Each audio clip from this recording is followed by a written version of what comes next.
Hi friends, में आपका फिर से स्वागत है। आज का जो लेक्चर है, जैसा कि आप देख पा रहे होंगे, चेंज इन सप्लाई, बहुत ही मज़ेदार टॉपिक है इकोनॉमिक्स का। ये सेम उस जैसा है जैसा होता है चेंज इन डिमांड।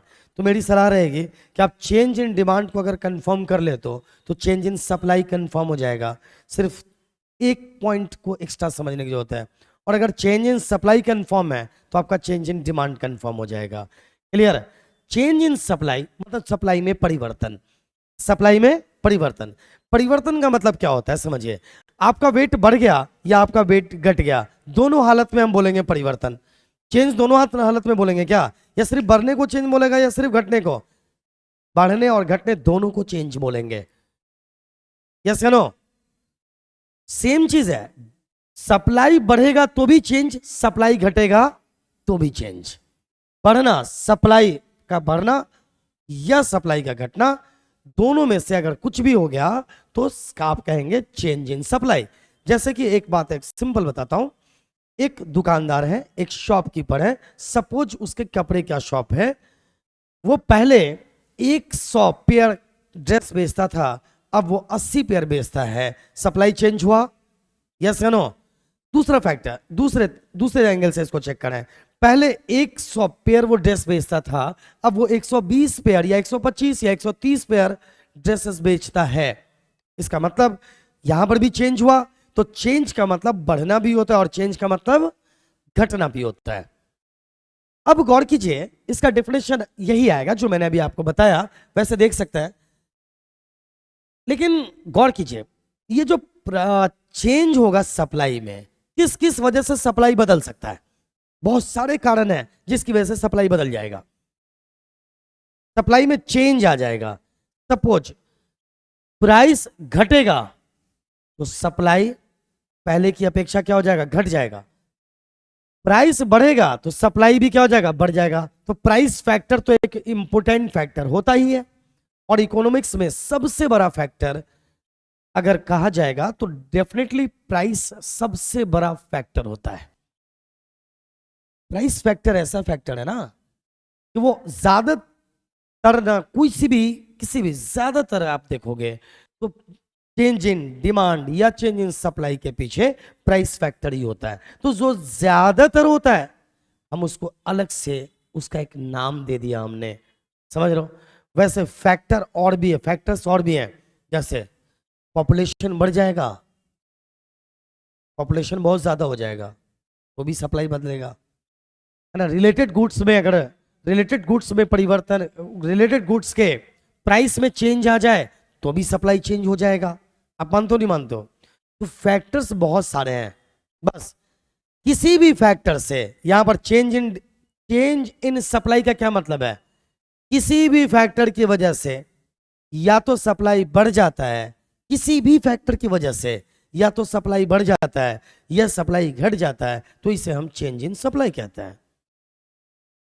किसी भी कारण से आपका वेट बढ़ गया या आपका वेट घट गया, इसको चेंज इन वेट कहेंगे। राइट? उसी तरह से हम इसको चेंज इन सप्लाई कहेंगे।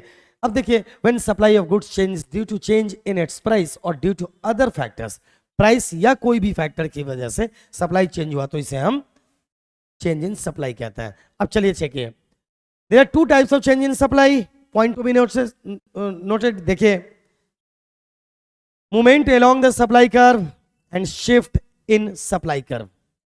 जब भी मूवमेंट वर्ड यूज होगा सप्लाई, डिमांड के लिए भी सेम था, देखो तो समझ जाना कौन सा फैक्टर है? प्राइस फैक्टर है।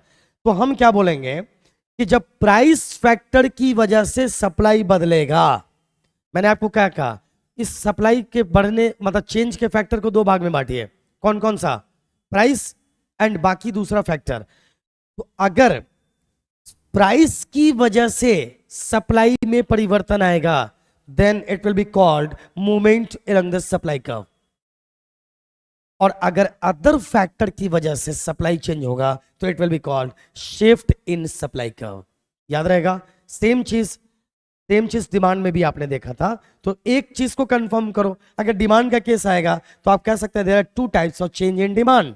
मूवमेंट अलोंग द सप्लाई, तो कर्व की जगह पे लिख दो ना डिमांड कर्व, और शिफ्ट इन सप्लाई कर्व की जगह पे लिख देना शिफ्ट इन डिमांड कर्व। समझ में आई बात? बस इसी मूवमेंट अलोंग सप्लाई कर्व और extension and contraction in supply. पहले समझिए, प्राइस के बढ़ने की वजह से सप्लाई जब बढ़ेगा ना, तो इसे हम बोलेंगे एक्सटेंशन, और अगर प्राइस के घटने की वजह से सप्लाई घटेगा तो इसे बोलेंगे कॉन्ट्रैक्शन। प्राइस फैक्टर की वजह से, नाम याद रखिए, डिमांड सप्लाई दोनों केस में एक्सपेंशन या एक्सटेंशन या कॉन्ट्रैक्शन, एक्सपेंशन भी कह सकते हैं आप। समझ आई बात? Any problem? नहीं। Extension can be said, specially word यहां पर यूज किया जा रहा है सप्लाई के इसके प्राइस के पॉइंट ऑफ व्यू से। अब देखिए यहां पर लिख दिया गया है, when supply of commodity changes due to change in its price alone. सिर्फ प्राइस की वजह से अगर चेंजेस आता है सप्लाई में, it will have movement along the supply curve. There is no possibility of shift in supply curve in this situation. कह रहा है यहां पे शिफ्ट होने के चांस नहीं है, यहां पे मूवमेंट ही होगा।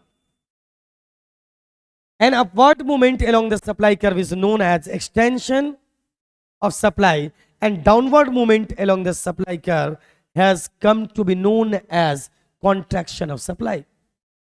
मतलब समझ में आया? कंसेप्ट क्लियर हो रहा है आपको? आपका तो कहने का सेंस ये है कि मैं आपको सीधी सी बात एक बात बताऊं, उतना डीप आपको टेंशन लेने की जरूरत नहीं है।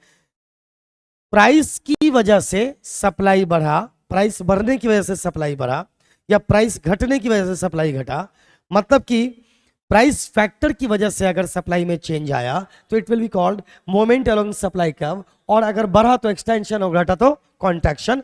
जस्ट अब आइए, खत्म होना है इसे अब। दस movement along the supply curve can be of the following two types, extension and contraction. मैंने आपको बता दिया।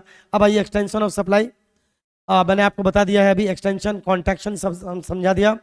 अब आइए नेक्स्ट पॉइंट है शिफ्ट इन सप्लाई कर्व। मैंने आपको बताया अदर फैक्टर की वजह से जो सप्लाई में परिवर्तन आएगा, इसका नाम क्या दोगे? Shift in supply curve. Check करिए, शिफ्ट इन सप्लाई कर्व मैंने आपको डिफिनेशन बता दिया।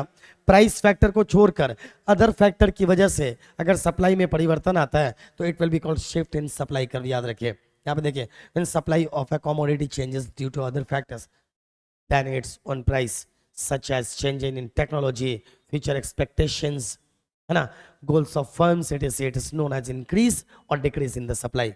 अदर फैक्टर की वजह से आएगा तो शिफ्ट इन सप्लाई कर्व, बढ़ेगा तो इंक्रीज, घटेगा तो डिक्रीज। आइए चेक करें, it can be the following two types, increase in supply and decrease in supply. Point to be noted, increase in supply मैंने आपको बताया, प्राइस बढ़ने पर, अगर प्राइस बढ़ने पर सप्लाई बढ़ेगा तो इसे क्या बोलेंगे? Increase in supply. और प्राइस घटने पर सप्लाई घटेगा तो इसे क्या बोलेंगे?